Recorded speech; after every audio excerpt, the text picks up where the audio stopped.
नमस्कार मित्रों, मैं Shravan Chaudhary Rajasthan smart programme YouTube channel में आपका स्वागत करता हूं। बीएसटीसी की दमदार तैयारी के लिए आज हम एक और वीडियो लेकर आपके सामने उपस्थित हुए हैं। आज का हमारा टॉपिक है राज्य की विधायिका। आज हमारा जो टॉपिक है वो है राज्य की विधायिका।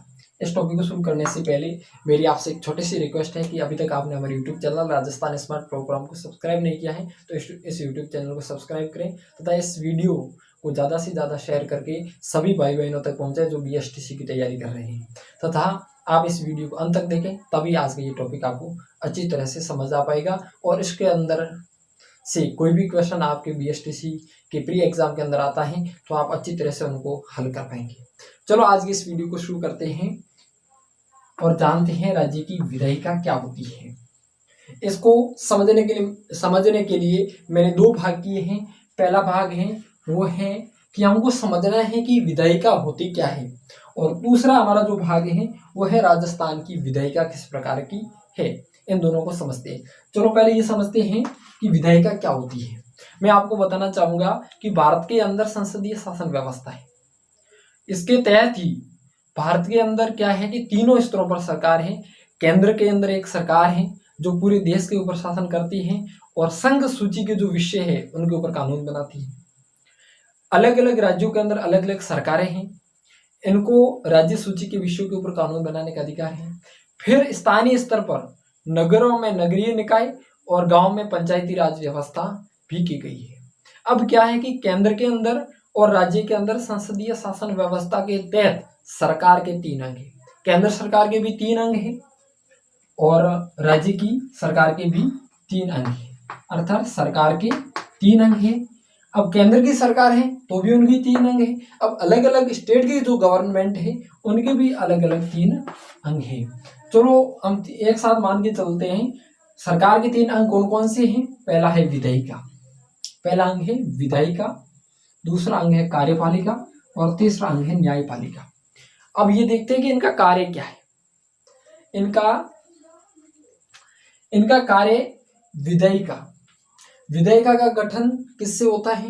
विधायिका के अंदर अपन राष्ट्रीय स्तर पर लेके चलें तो इसके अंदर हमारे संसद के सभी सदस्य आते हैं। और आपको इससे सबसे पहले बता दूं कि राष्ट्रीय स्तर की विधायिका, कार्यपालिका और न्यायपालिका जो सरकार के तीनों अंग हैं उसमें राष्ट्रपति सम्मिलित होता है तीनों में। और राज्य स्तर पर हम बात करें तो सभी राज्यों के जो राज्यपाल होते हैं वो अपने अपने राज्यों की सरकार के जो तीनों अंग है विधायिका, कार्यपालिका और न्यायपालिका, उनके पार्ट होता है राज्यपाल भी। तो विधायिका सेंटर की लेकर हम बात करें तो विधायिका के अंदर हमारी संसद के दोनों सदनों के सभी सदस्य आते हैं और राष्ट्रपति तो इसमें आता ही है। इनका काम होता है देश के अंदर कानून निर्माण करना। हम कार्यपालिका की बात करें तो कार्यपालिका के अंदर भी 2 भाग होते हैं। एक नाम मात्र की कार्यपालिका, उसमें राष्ट्रपति आते हैं, और एक वास्तविक कार्यपालिका होती है, उसमें मंत्री परिषद और प्रधानमंत्री आते हैं। और इसमें ब्यूरोक्रेट और टेक्नोक्रेट प्रशासनिक अधिकारी भी कार्यपालिका में आते हैं। इनका कार्य होता है देश के अंदर शासन व्यवस्था को लागू करना।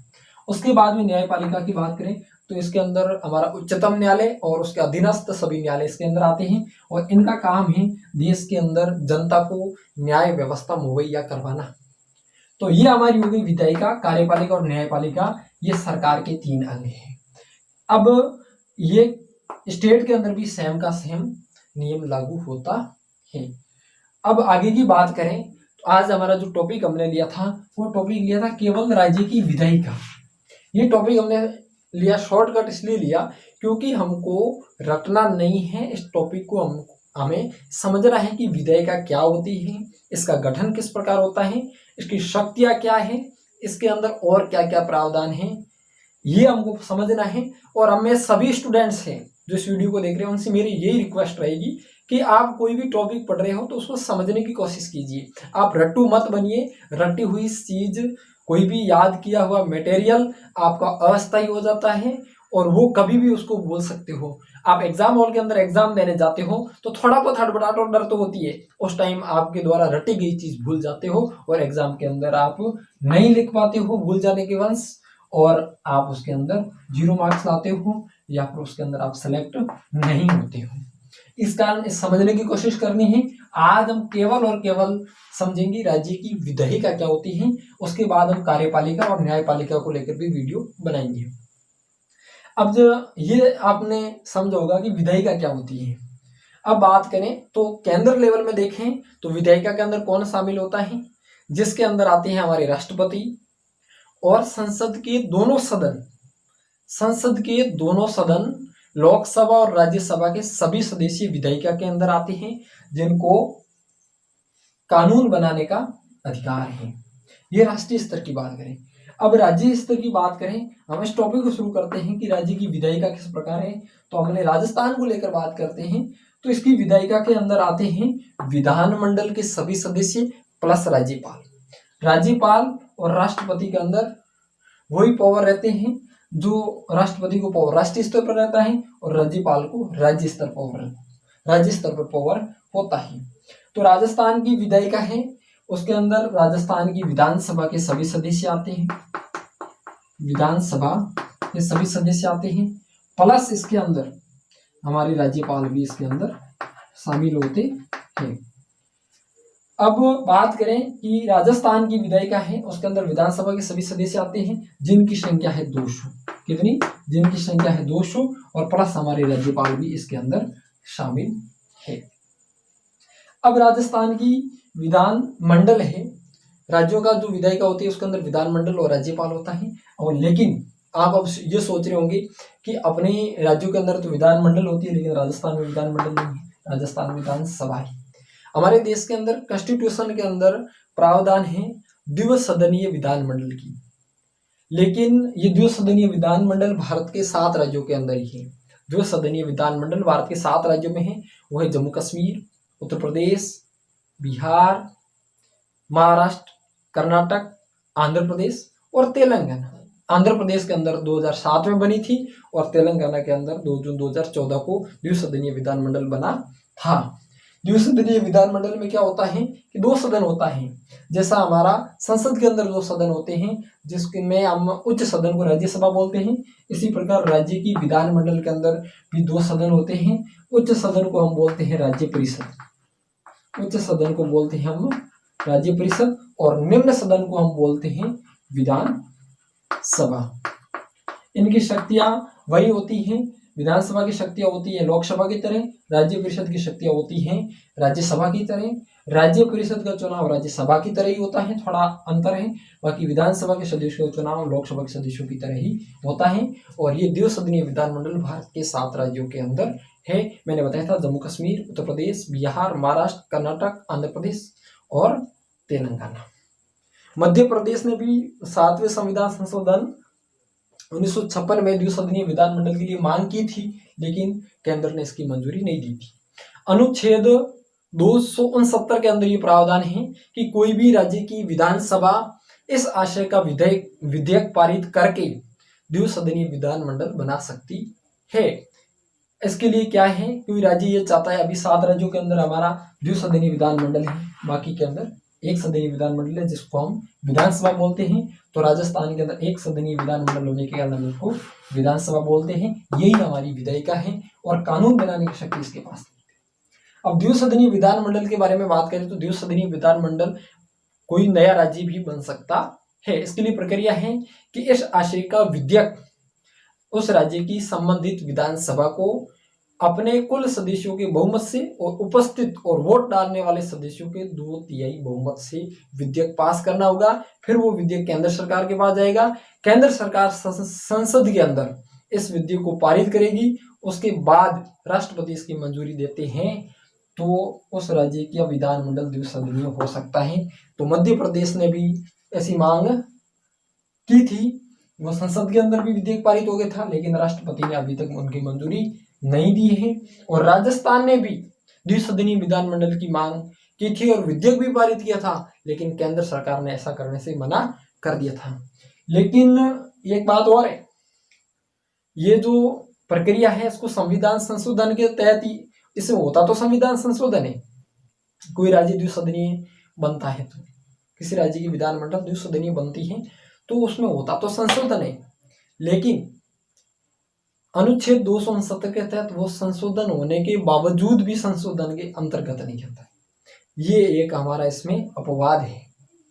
और राज्य होता तो स्वतंत्र है द्विसदनीय विधानमंडल बनाने के लिए, लेकिन सब कुछ उसके हाथ में नहीं है, क्योंकि केंद्र भी इसकी मंजूरी रोक सकता है, राष्ट्रपति भी रोक सकती है।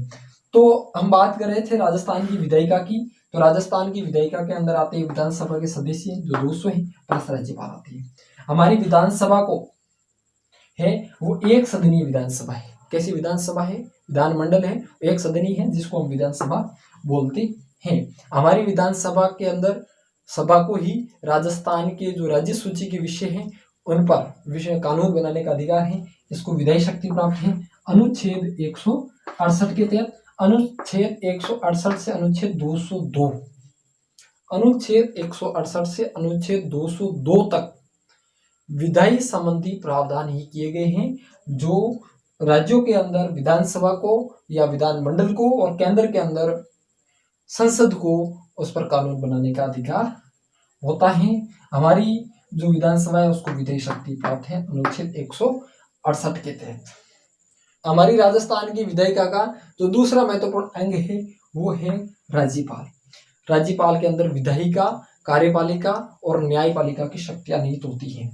राज्यपाल के बारे में बात करें तो भारतीय स्वतंत्र होने के बाद तथा देशी रियासतों के एकीकरण के बाद 30 मार्च 1949 को राजस्थान राज्य बना था तथा इसके अंदर एक राज प्रमुख का पद सृजित किया गया था। और भारत की राजस्थान के प्रथम और एकमात्र राज प्रमुख बने थे वो थे जयपुर के भूतपूर्व महाराजा सवाई मानसिंह, और उन्होंने 1 नवंबर 1956 तक कार्य किया था। उसके बाद में राज प्रमुख की जगह हमारे राजस्थान के अंदर राज्यपाल का पद सृजित किया गया था, जिसका प्रावधान संविधान के अनुच्छेद 153 के अंदर किया गया है। और राज्यपाल क्या होता है? हमारे राजस्थान के शासन का कार्यकारी प्रमुख होता है, नाम मात्र का प्रमुख होता है, और राष्ट्रपति की तरह राज्य के अंदर इसको शक्तियां प्राप्त होती हैं और ये राज्य का प्रथम नागरिक होता है। और राज्यपाल से संबंधित बातें करें तो क्या है कि राज्यपाल की योग्यताएं क्या होती है, राज्यपाल कौन बन सकता है? तो हमारे अनुच्छेद 158 के अंदर हमारा प्रावधान है कि राज्यपाल बनने के लिए वे भारत का नागरिक होना चाहिए। नंबर 1, राज्यपाल बनने के लिए वे भारत का नागरिक होना चाहिए। नंबर 2, वे 35 वर्ष से अधिक उसकी उम्र होनी चाहिए। नंबर 3, वे किसी लाभ के पद पर आसीन नहीं होना चाहिए। नंबर 4, वो संसद के अंदर या किसी राज्य की विधानमंडल के अंदर सदस्य नहीं होना चाहिए। यदि होता है तो उसको राज्यपाल बनाने के बाद में जिस भी जगह वो सदस्य है वो सीट खाली मानी जाएगी। ये हमारे अनुच्छेद 158 के अंदर प्रावधान है राज्यपाल बनने के लिए योग्यताएं हैं। नंबर 2, इसके आगे की बात करें तो राज्यपाल की नियुक्ति और कार्यकाल क्या होता है। राज्यपाल की नियुक्ति है वो राष्ट्रपति केंद्रीय मंत्रिपरिषद की अनुशंसा पर करता है। केंद्रीय मंत्रिपरिषद होती है वो राष्ट्रपति को कहती है कि हाँ उस राज्य का एक राज्यपाल की नियुक्ति करनी है, तो राष्ट्रपति उस अनुशंसा के आधार पर किसी को भी उस राज्य का राज्यपाल बना सकती है या उसमें राज्यपाल को नियुक्त कर सकती है। और वो राज्यपाल उस राज्य के अंदर राष्ट्रपति के प्रसाद पर्यंत रहता है। और अनुच्छेद 155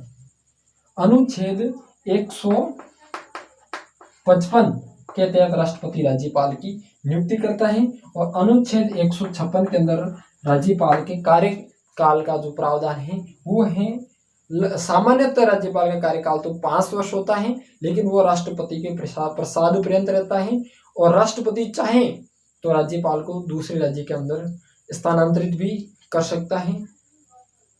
सकते हैं। और जो राज्यपाल होते हैं वो क्या है कि सीट खाली हो जाती है और वहां कोई राज्यपाल दूसरा नहीं आया है तब तक राज्यपाल अपने पद पर रह सकता है। अब ये राज्यपाल की नियुक्ति का जो प्रावधान है वो कहाँ से लिया गया? तो राज्यपाल की नियुक्ति का प्रावधान कनाडा के संविधान से लिया गया है। राज्यपाल की नियुक्ति का प्रावधान कहाँ से लिया गया है? ये बीएसटीसी की परीक्षा के लिए बहुत इंपॉर्टेंट क्वेश्चन है, वो कनाडा के कॉन्स्टिट्यूशन से लिया गया है। और दूसरी सबसे महत्वपूर्ण बात है कि राज्यपाल, एक राज्यपाल दो या अधिक राज्यों के एक व्यक्ति को दो या दो से अधिक राज्यों का राज्यपाल बनाया जा सकता है। एक व्यक्ति को दो या दो से अधिक राज्यों का राज्यपाल बनाया जा सकता है। ये कानून बना था 1956 के अंदर 7वें संविधान संशोधन के तहत। 7वां संविधान संशोधन 1956 हुआ, जिसमें यह कानून बनाया गया कि एक व्यक्ति को दो या दो से अधिक राज्यों का राज्यपाल बनाया जा सकता है। लेकिन कुछ परंपराएं हमारे राज्यपाल की नियुक्ति से संबंधित आज भी प्रचलित हैं कि राज्यपाल की नियुक्ति करने से पहले राष्ट्रपति उस राज्य के मुख्यमंत्री से सलाह लेता है। ये कोई संवैधानिक नहीं है, लेकिन एक हमारी ये परंपरा बन गई है कि राष्ट्रपति, जैसे राजस्थान के राज्यपाल की नियुक्ति करना है तो महामहिम राष्ट्रपति अपने राजस्थान की मुख्यमंत्री से सलाह लेंगे। और दूसरी और एक भी परंपरा है कि किसी भी राज्य के अंदर राज्यपाल उसी व्यक्ति को नियुक्त किया जाएगा जो किसी दूसरे राज्य का होना चाहिए। जैसे राजस्थान का निवासी राजस्थान का राज्यपाल नहीं बन सकता। ये कोई संवैधानिक नहीं है, ये एक हमारी क्या है, परंपरा बन गई है।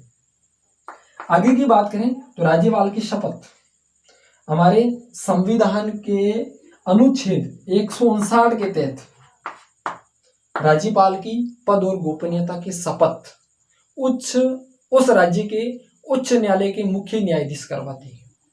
संविधान के अनुच्छेद 159 के तहत किसी भी राज्य के अंदर राज्यपाल की नियुक्ति राष्ट्रपति करता है तो उनको शपथ उस राज्य के उच्च न्यायालय के मुख्य न्यायाधीश करवाते हैं। उनकी अनुपस्थिति में उस उच्च न्यायालय के वरिष्ठतम न्यायाधीश उसकी शपथ करवाते हैं।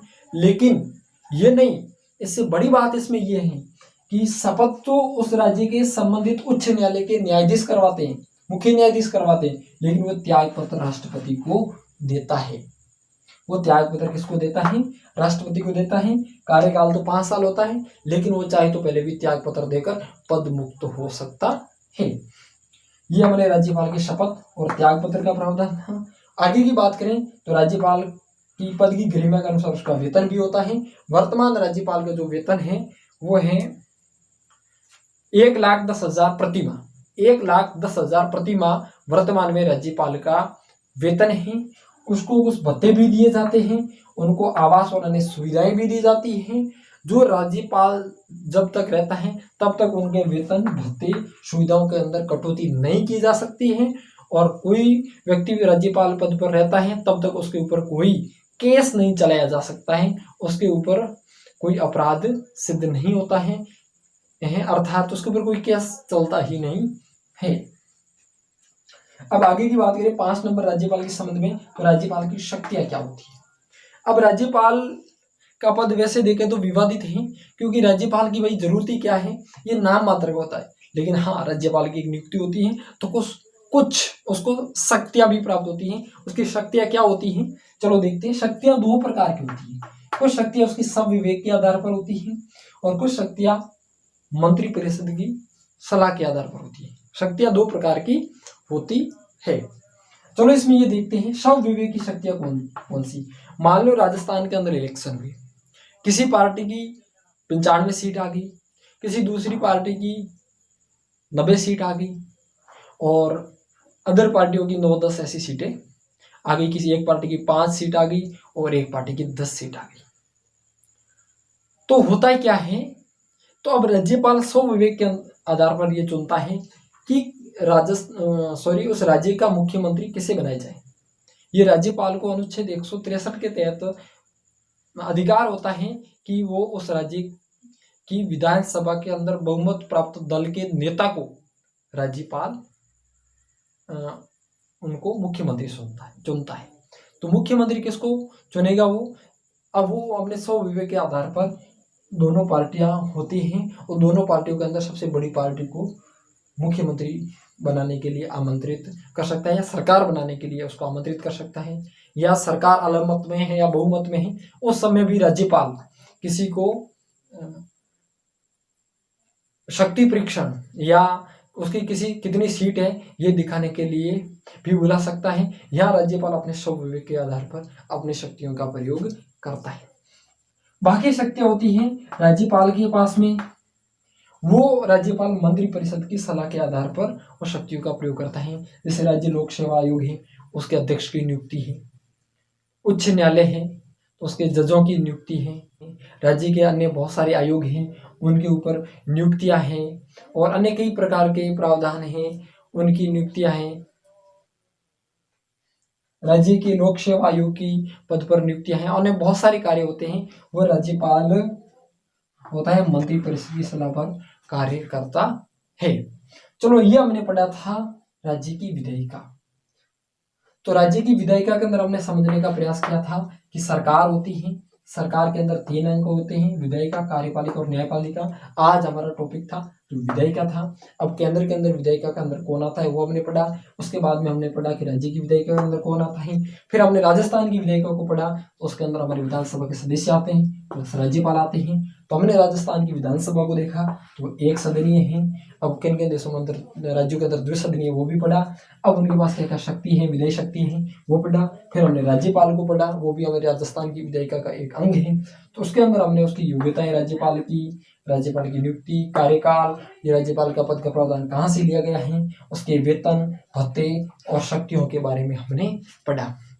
तो दोस्तों, बीएसटीसी की परीक्षा के अंदर कोई सवाल आएगा विधायिका को लेकर तो इसी में से आएगा, इससे कहीं बाहर नहीं आएगा। और आप ये अच्छी तरीके से समझ लेना कि राज्य की विधायिका क्या होती है, और विधायिका के अंदर आपको ऐसे याद करना है कि विधायिका होती क्या है, ये समझने का प्रयास करना है कि विधायिका होती क्या है, नंबर 1। नंबर 2, आपको समझना है कि विधायिका का गठन होता कैसे है। नंबर 3, ये समझना है कि विधायिका का कार्य क्या है, विधायिका होती क्या है, इसका गठन कैसे होता है, और इसके कार्य क्या है। ये आप अपने माइंड के अंदर सोचोगे तो इतना बड़ा ही कोई टॉपिक नहीं है, बहुत सरल टॉपिक है राज्य की विधायिका। हम अगले वीडियो के अंदर समझेंगे राज्य की कार्यपालिका और न्यायपालिका के बारे में पढ़ेंगे। तो पिछले वीडियो के अंदर हमने पढ़ा था राजस्थान की जलवायु। तो पिछले वीडियो के अंदर हमने राजस्थान की जलवायु के बारे में पढ़ा था, और मैंने 3 प्रश्न आपको कमेंट के अंदर बताने के लिए कहा था, और कुछ भाई लोगों ने मेरे को कमेंट के अंदर उसके जवाब भी दिए थे।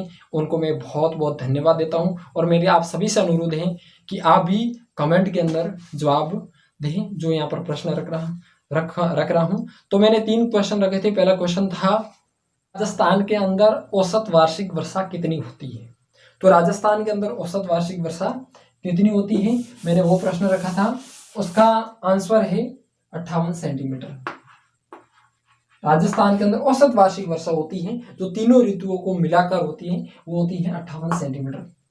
दूसरे प्रकार का जो मेरा सवाल था वो था राजस्थान का अक्षांशीय विस्तार कितना है। तो राजस्थान का अक्षांशीय विस्तार है 23 डिग्री 03 मिनट 23 डिग्री 03 मिनट से 30 डिग्री 12 मिनट उत्तरी अक्षांश। राजस्थान किस अक्षांश में आता है, उत्तरी अक्षांश। दूसरे प्रश्न का उत्तर ये था। तीसरा प्रश्न जो मेरा था, स्टेपी प्रकार की वनस्पति किस जलवायु प्रदेश के अंदर पाई जाती है। स्टेपी प्रकार की वनस्पति उप आर्द्र जलवायु प्रदेश के अंदर पाई जाती है। ये मेरे 3 प्रश्न के थे, जिन्होंने भी उत्तर बताया उनका बहुत बहुत शुक्रिया। आज का जो मैं हमने टॉपिक पढ़ा था राज्य की विधायिका, उस राज्य की विधायिका को समझना, गठन कैसे होता है और क्या कार्य, बस 3 ही है। राज्य की विधायिका क्या होती है, उसका गठन कैसे होता है और उनके कार्य क्या है।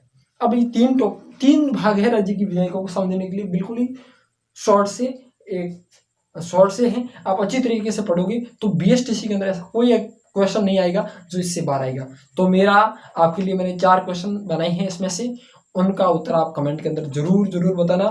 मेरा पहला क्वेश्चन है कि संविधान संशोधन में यह प्रावधान किया गया, किस संविधान संशोधन में यह प्रावधान किया गया कि 2 या 2 से अधिक राज्यों का राज्यपाल एक व्यक्ति हो सकता है।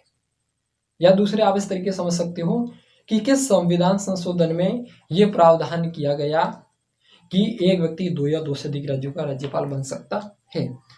दूसरा क्वेश्चन है राज्यपाल की नियुक्ति का प्रावधान किस देश के संविधान से लिया गया।